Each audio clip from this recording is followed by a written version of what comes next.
My beloved, Boss Mike, Cervera.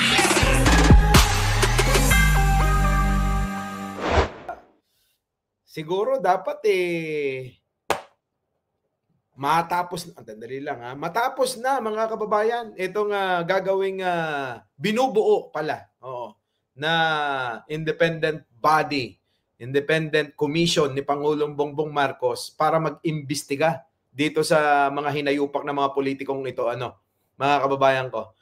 Sabi ko sa inyo, lahat sila nagmamalinis lahat na lang sila malinis, mga kababayan. Walang marumi. Kahit na may nagtuturo na sila ay nakatanggap ng 30%. Kita nyo mga kababayan, may mga may mga resibo. May conversation, may picture. Grabe, ang daming pera sa lamesa, mga kababayan ko. Sandamukal, mga kababayan, na pera. No? Yung nakikita yung panitakero. Yung mga SOP nila. Grabe, no? Mga kababayan. Di ba, no? Antitindi. Ang kakapal ng mga mukha ng mga hinayupak. Ay, nako, mga kababayan ko. Anong gagawin natin dito, mga kababayan?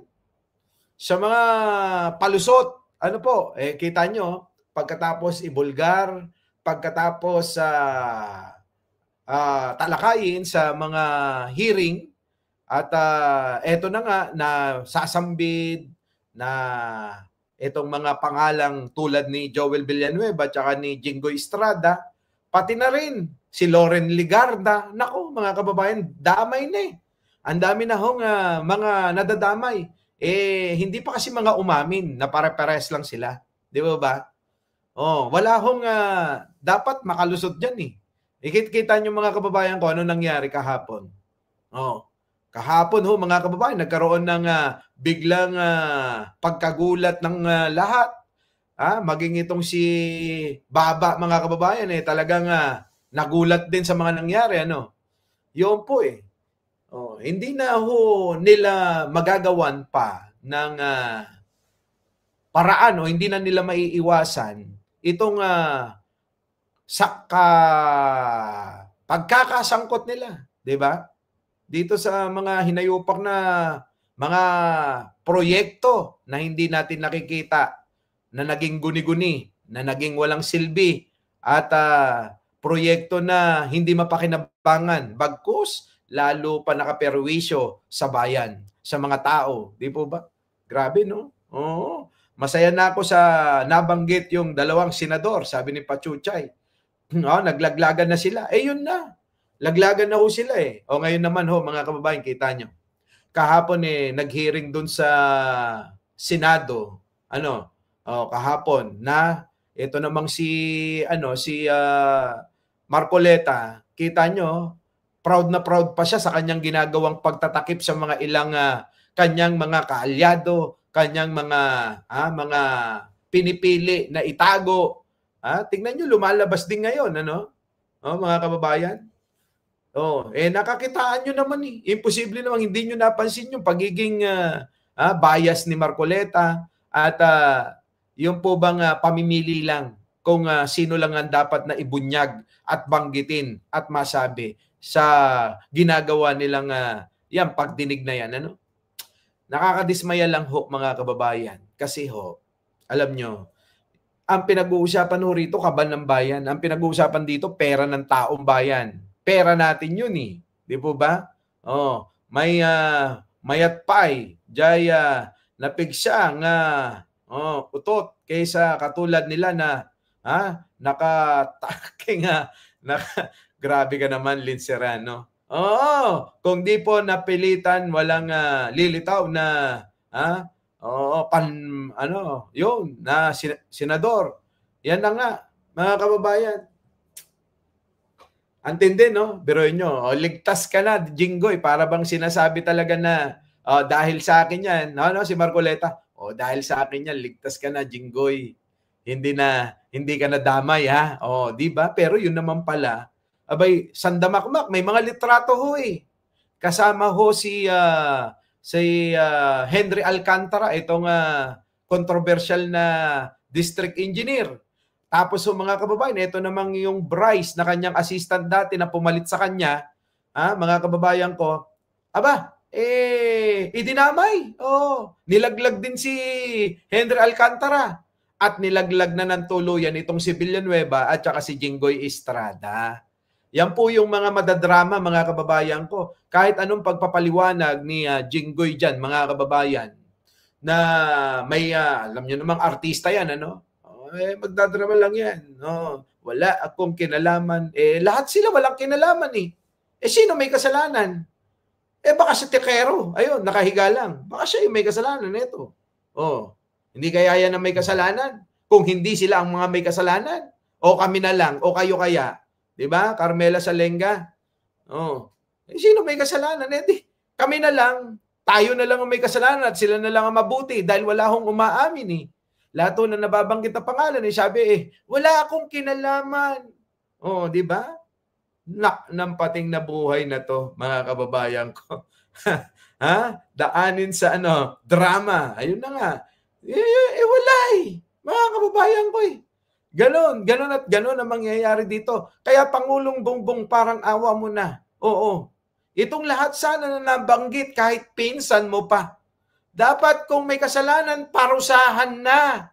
Di ba? Para hindi sabihin ng taong bayan, namimili ka rin talaga tulad ng ginagawa ng mga kabila. Di po ba? Yan, tulad ng kabila, mga kababayan. Kahapon, halatang-halata nga, sabi ko sa inyo na may pinipili lang sila at meron lang gustong pasamain. Di ba? Anong ginawa nila kahapon? Pinasama nila sino? Si Speaker Martin, na idol ni Takero. Di ba? Pwede ba yun, mga kababayan ko na sabi-sabi lang? Baka akala nyo. Hindi man pwedeng ganon. Na banggitin yung pangalan nung speaker at i-connecta kay Saldico. Ganyan. Okay ba yan? Okay, saan yung sinasabi ko? Okay ba? Okay. wala na ba magagalit? Di po ba, mga kababayan ko? Tayo, nagbibiro-biro lang tayo pero talagang nabubwisit na ako, mga kababayan. Cristobal Cuartero, si Martin idol ni Chris Ulo, baka awayin ako noon. Alam nyo naman si Chris Ulo. Minsan may pagka bigla-bigla din, Pero mabalikan natin itong dalawa na ito na nabanggit. Tatlo na nga ho, mga kababayan, kasama na nga ho itong si Loren Legarda na dinamay na nila. Mga kababayan ko, hanggang saan? Baka sa susunod, mga kababayan ko, baka sa susunod, mga kababayan ko, umabot na kay, kay First Lady, o kaya kay Pangulo, Sino pa kaya ang idadamay nila dyan? Kung magpapatuloy itong ginagawang, sana, pagdinig sa ilalim ng pagiging chairman ni Marcoleta sa, sabi ko nga yung blue ribbon naging red ribbon, mga kababayan. Parang pinangre-regalo lang ho yung kanyang isinasagawang investigasyon, isinasagawang pagdinig sa ilalim ng kanyang komite. Di po ba, mga kababayan? Yun, Danilo Gagub. Shoutout po pala sa inyong lahat.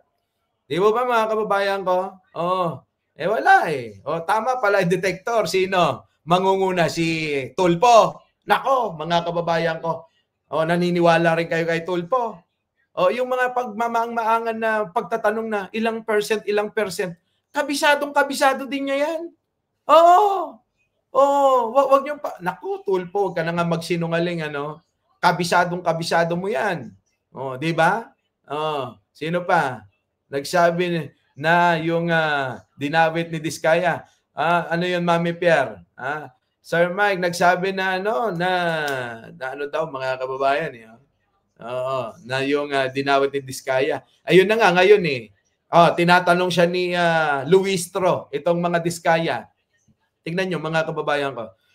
Dinadawit ang dinawit niya ay yun lang panahon ni Pangulo, 2022 daw at saka hanggang 2025.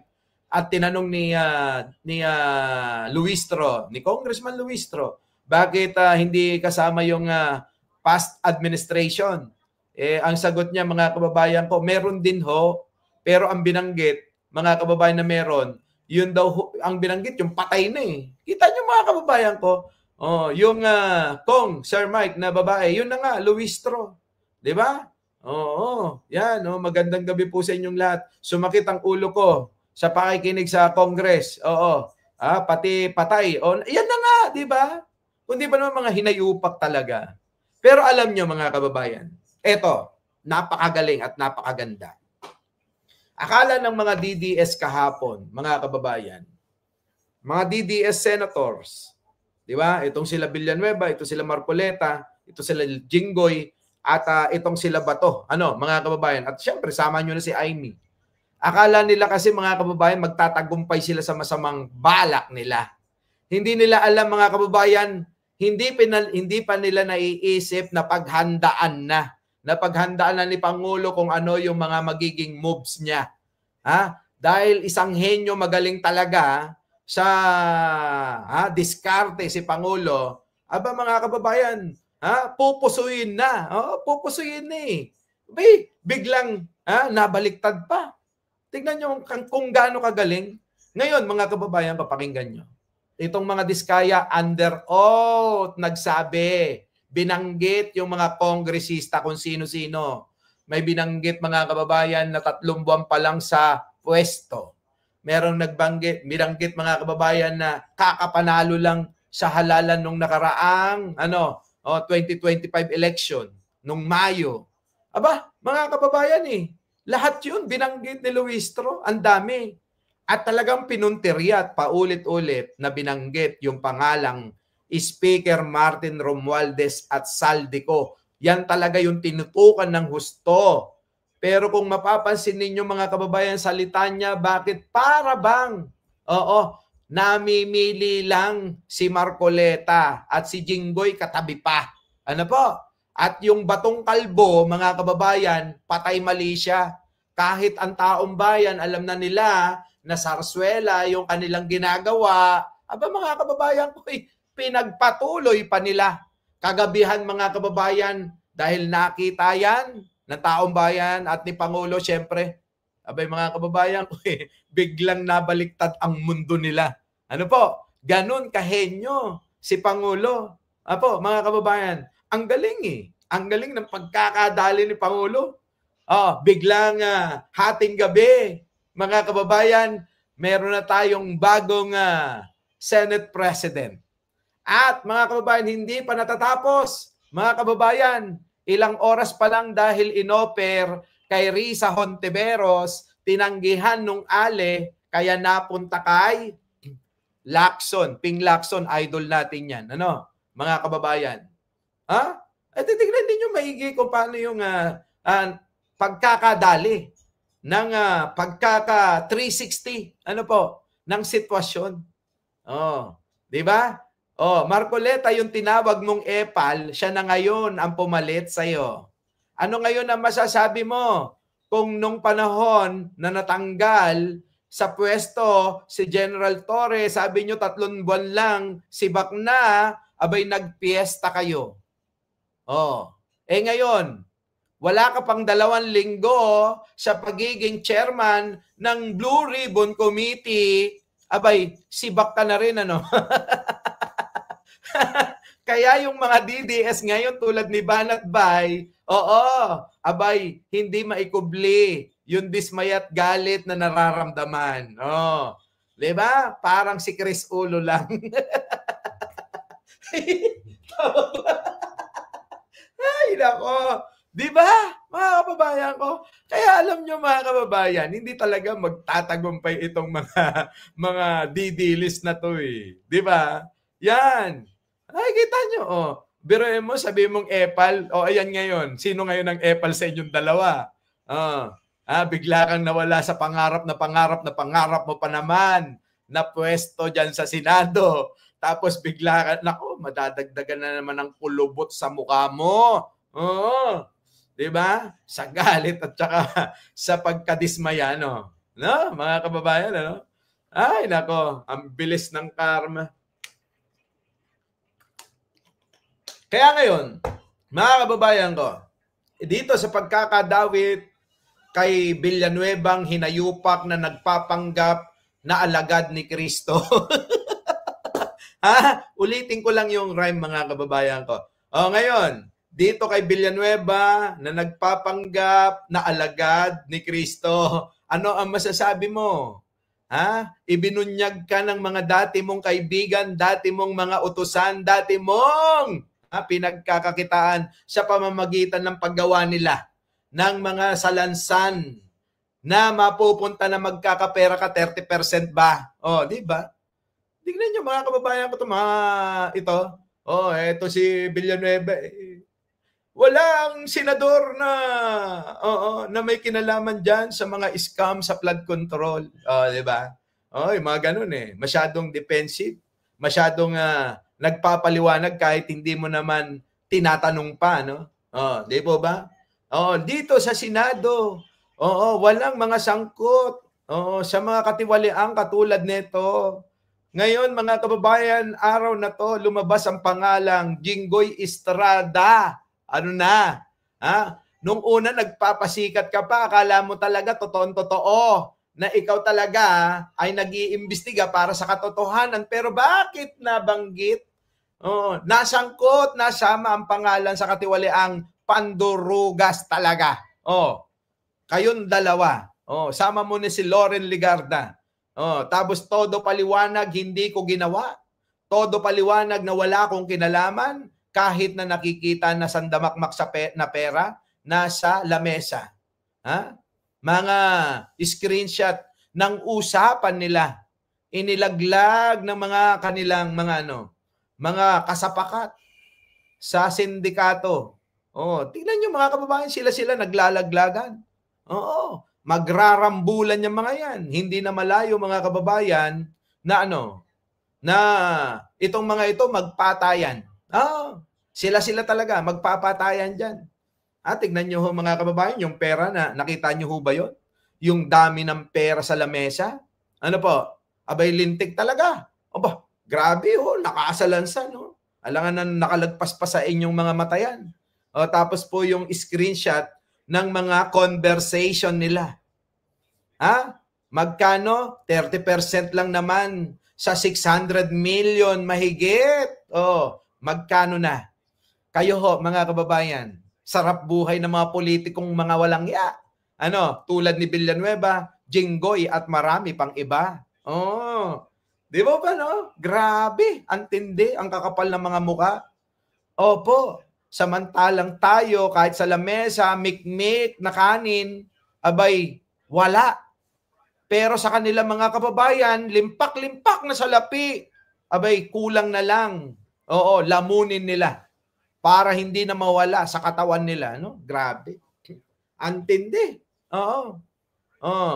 Kaya, mga kababayan, tayo na mga Pilipino na dumaranas ng misang mga problema at nakakaraos, mas okay na kaysa naman tawagin magnanakaw ang buong pamilya. Di po ba? Tindi, no?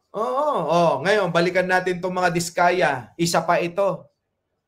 Alam nyo, mga kababayan, ako'y naniniwala na ito'y napangakuan nila. Malamang sinabi ni Marcoleta. Pexman, mamatay man. Di ba?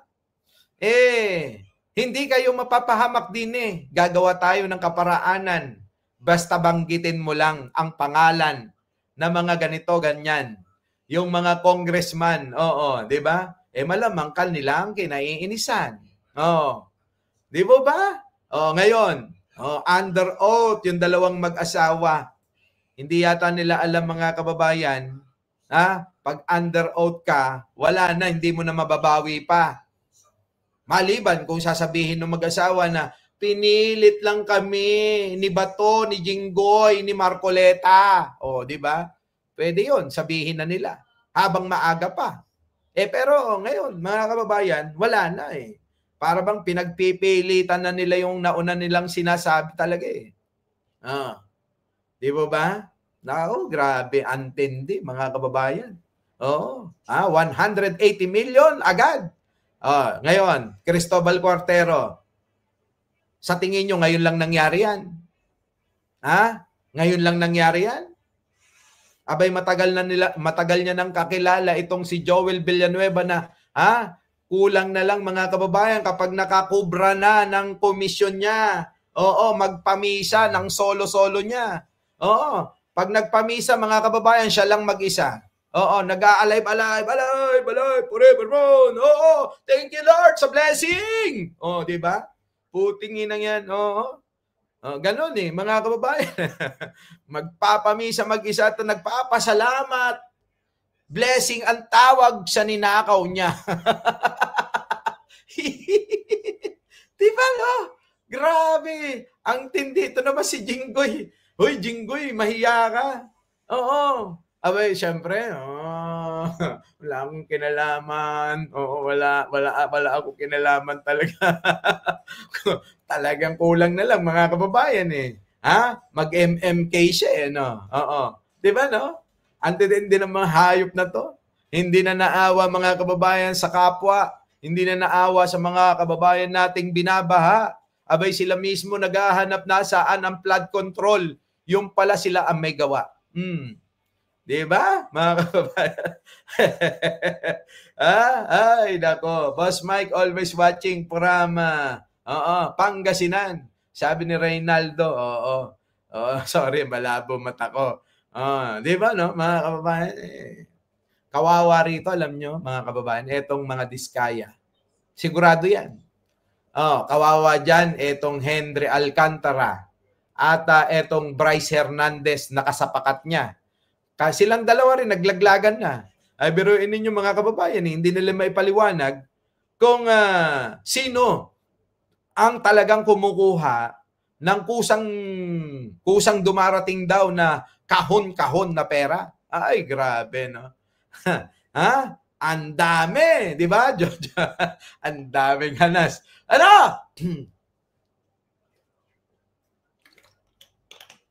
Ay, nako. Kayo, mga kababayan ko, nagpapaniwala pa ba kayo? Pero ngayon, mga kababayan, ang Pangulong Bongbong nagsalita na. Ang sabi niya, sa loob ng 48 hours ba yun? 48. Sa loob ng 48 hours, 2 araw, mga kababayan, ipapaalam niya na, ipapakilala niya na yung mga taong mga mamumuno sa binuo niyang independent body, independent commission na mag-iimbestiga sa mga kinang-ina nila. Di ba? Di ba, mga kababayan ko? Nako, 48 hours. Sa totoo lang Ay, nako, to mga kotongero na to. Alam niyo, wala talagang mga politiko na talagang matino Lahat yan, mga kababayan, mga magnanakaw. Si Pangulong Bongbong Marcos na lang ang natitirang matino dyan. Sabi ko nga kanina sa live ni Mima, si Pangulong Bongbong Marcos deserve niya tawaging bayani. Sa makabagong panahon. Bakit? Siya lang ang nakagawa nitong pagbubunyag na matagal, dekada ng pagnanakaw ng mga politikong walang yang binoboto ng taong bayan para nakawin yung sariling mga atin na dapat nilang binabantayan. Di ba? Hayop na yan. Di mo ba? Dapat pinupuri yun. Bagkos, syempre alam nyo na, yung mga bitter na ampalayang pait na pait kay Pangulong Bongbong tulad ni Sara Duterte na wala nang ginagawa at nagiging parang baliwala na dahil hindi na ho naririnig yung mga sinasabi niya. Tingnan nyo mga kababayan, nagiging irrelevant na sila. Malayong malayo, di po ba? Kaya bang isipin ni Sara Duterte yung ganyang pamamaraan? Akala ko ba yung weak leader siya? Bakit nabuking yung mga balak nyo na pagpapabagsak sa kanya? Yan po Kaya ho mga kababayan, si Pangulong Bongbong Marcos, dapat ituring na bayani. Di po ba? Mga kababayan ko, turing nating bayani yun. Di po ba? Pero yun, dekada na ho na dinaranas natin itong pangwawalangya. Huwag kayong magturuan, mga politiko, lalahating ko kayo maliban kay Pangulo. Di po ba mga kababayan ko? Wag na kayong magturoan dahil lalahatin ko kayo. Oh, iiwan ko lang si Pangulo. Napaka very good talaga. Oo. Di ba? Mga kababayan ko? Ewan ko na. Yan yun, mga kababayan. Huwag na kayo turo-turo kayo. Pare-parehas naman kayo dyan. Yung iba namang mga senador, congressman, nagmamaang-maangan. Akala mo talaga mga malilinis santo sila. Di po ba mga kababayan? Hindi ho. Abay, Diyos ko, oo. Oh, Lord, kunin mo na lahat. Oo. Yung mga taong mga walang ya sa mga politiko dito sa Pilipinas. Di ba? So yun, mga kababayan, kita-kita po tayo mamaya sapagkat kami lalabas ni Takero, baka magtampo na. Nagtalambok na, talukbong na mga kababayan, So yan, Mami Gina. Dasal ko din yan, sabi rin ang titindi ng mga pagmumuka. Oo. Magaling sa larong chess, siguro si PBBM kasi checkmate sila. Ay, oo. Henyo.